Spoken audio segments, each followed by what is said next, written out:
Sonia from Lovely Greens, and here on my YouTube channel I share organic gardening tips, I give you tours around my vegetable garden, and I also give you creative ways that you can use homegrown produce in the kitchen but also in beauty products and around the home.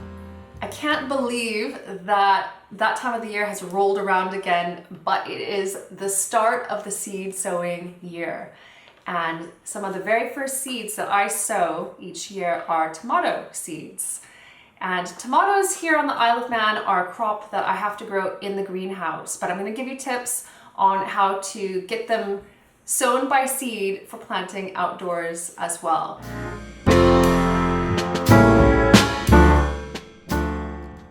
This year I'm growing 5 varieties of tomato, and they're all new to me. And the first one is one that I've wanted to grow for a long time. It's Sun Gold. And many of you will be nodding your heads yes, because everyone raves about this tomato. It's a cherry type. It's an orangey color, but super, super sweet. So this is going to be great in salads and for tossing into pastas whole. And I just love cherry tomato, such a great snacking type. The next variety is one that is quite popular here in Britain, and it's Ailsa Craig. Now this ripens a little bit later than some of the others, but it's a medium type, it's really good all-purpose tomato and also incredible flavor. So this is going to be probably the staple tomato this year. The next one is another variety that I got from Thompson & Morgan, and this is Black Russian.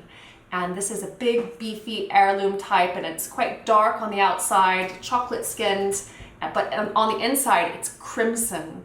And this one will be great for stewing and canning and for using in sauces. And I'm just really interested to see how it looks on the vine as well. Now the last 2 varieties come out of this packet of seeds that I got in my Christmas stocking. Josh went out and bought some seeds, and fortunately the ones in here are quite interesting and tasty. Now the one down here in the bottom corner is Tigerella, and I've grown that for the past 2 years. And actually I have a really interesting tutorial on how you can propagate tomatoes from cuttings. So you don't always have to start from seeds or plug plants. You can actually keep your plants going from year to year if you want to take the time to overwinter them. So check that out, that's over on my blog. Now the two varieties that I want to grow this year are over here on the right side, and they are the red pear, which is down here on the bottom, and then this other one up here, which is also a big beefy tomato. It's called Costaluto Fiorentino, or at least I think that's how it's called. But that rounds it up. So those are 5 types of tomatoes. Now my space is quite small. I have just a standard size backyard greenhouse. So I'm only going to be growing 5 tomato plants total. So 1 of each variety. So sowing these, I'm not going to be sowing very much of most of these, but I want to show you how to sow them in 2 different ways.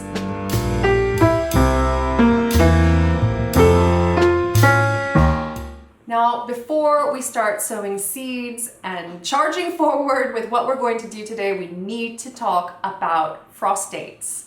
And that's because on the backs of any of these seed packets, you'll tend to find the instructions to sow your seeds 6 to 8 weeks before your last frost date.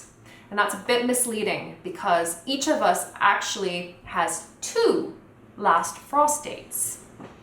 The first one is the average date, and that's the one that most people tend to think of. For me, that is the end of March. The 31st of March is the average last frost date.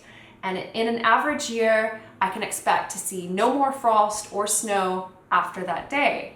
Some years, weird things happen though. And a few years ago, we had 6 feet of snow in some places here on the Isle of Man in April. It was quite bad. It was during lambing season, and I'm not going to go into that. It was a horrible time for farmers here on the island.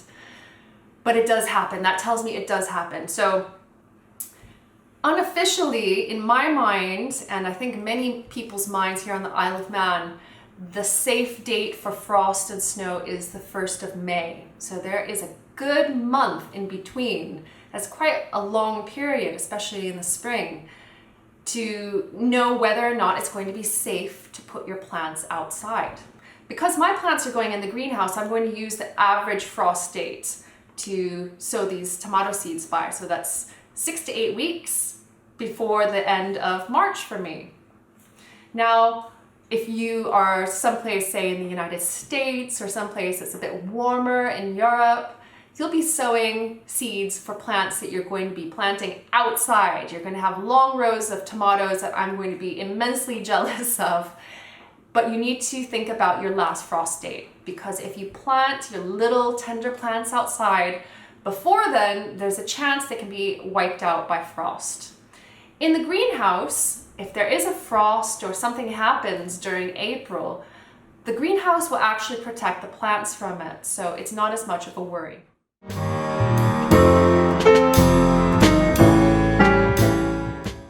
When you're sowing seeds of any type, it's recommended that you use a purpose-made seedling compost.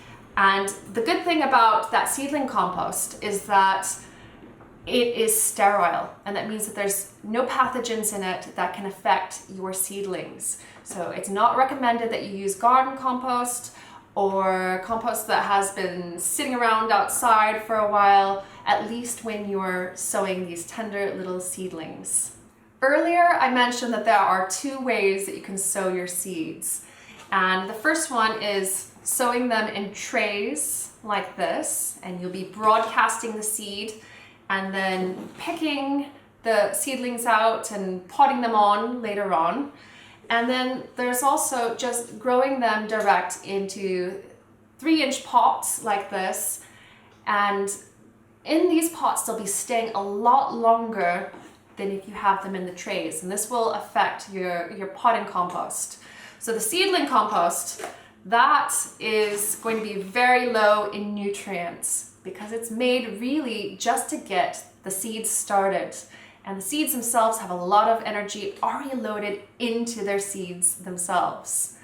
And with seedling compost, if you try to keep your seeds growing in it for 6 to 8 weeks before you start planting your little plants out, then they're gonna run out of nutrients in the compost. Chibi's, you're crunching in the video.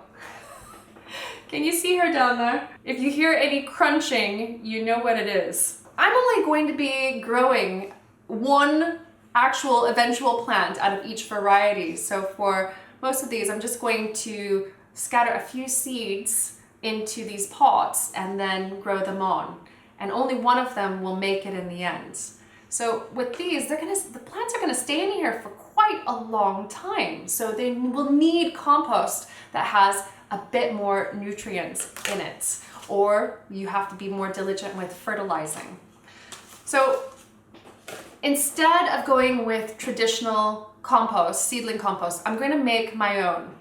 And what I'm going to be using is just some ordinary multi-purpose compost, and it's got seaweed extract in this one, so that a little bit of extra nutrients. And then I'm going to be mixing it with perlite. Now what this does is it adds a lot of drainage and lightness to your potting mixture. And with a seedling compost, you want to mix about 50-50 compost and this stuff. Now I've already pre-measured this out, and there's 5 cups. So we're just gonna put 5 cups of this in and give it a good mix. So the reason that perlite is so great for starting off seedlings with, and why you want to mix it into compost, is that it aids drainage, so it makes sure that the roots stay nice and dry, moist, but not waterlogged. And it will also help the roots to develop into nice root systems, and they'll spread evenly through the compost. Now the compost in here, it has that extra nutrients in it from it being multi-purpose. So this is going to be good stuff for my plants to grow in for a couple of months even. If I do notice that the plants are suffering a bit, so the leaves are turning a bit yellow, that generally means that the nitrogen is running out in the soil mix, then I'll think about giving them a little bit of a feed, but this should do.